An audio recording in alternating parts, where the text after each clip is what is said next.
Are you seeing errors created by the Invoke user32 library DLL? I'm Sophie Chen, a Windows system specialist. I'll guide you through a professional system-level restoration. Before we begin the walkthrough for Invoke user32 library, check the link below for a tool to assist with library environment checks. This is the Invoke user32 library, a specialized and Invoke platform invocation services wrapper found in localized .NET software.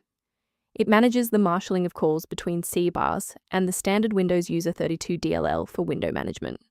If missing, modded overlays and trainers will report an API bind failure. Since we've covered what this file is, let's move to the primary fix. The Invoke user32 library DLL library is a specialized component of the .NET P/Invoke Wrapper for user32 system, and you must reinstall the program you are trying to open to restore the internal file structure if this file is missing.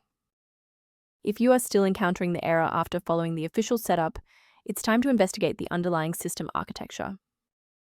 A quick reboot can determine if the error is transient. While it won't fix a deleted file, it can re-establish the connection between your software and the Invoke user32 library file if the path was temporarily busy. Make sure to save your spot by bookmarking this video or hit the like button before you restart so you don't have to search for it again. Still seeing the error? Let's move to the next actionable step in our guide.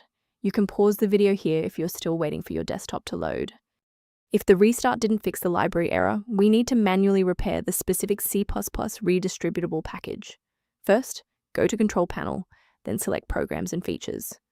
Second, find every Microsoft Visual C++ redistributable 2005 through 2022.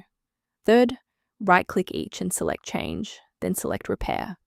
If that fails, download the latest all-in-one VC++ redistributable package from Microsoft's website. Please note that for DLL files with numbers, the number tells you which version to repair. For example, 120 equals 2013. To avoid future system conflicts, there is one specific security trap we should discuss. Remember that Invoke user32 library DLL is part of a complex ecosystem. Changing it manually without updating its dependencies can lead to permanent errors. To help keep your environment stable and prevent recurring errors, consider an automated maintenance utility for your system.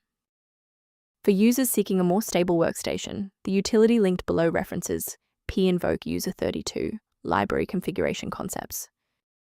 I hope this walkthrough provided the clarity you needed to fix Invoke user32 library. Please like the video to support the channel and subscribe for more system-level tutorials.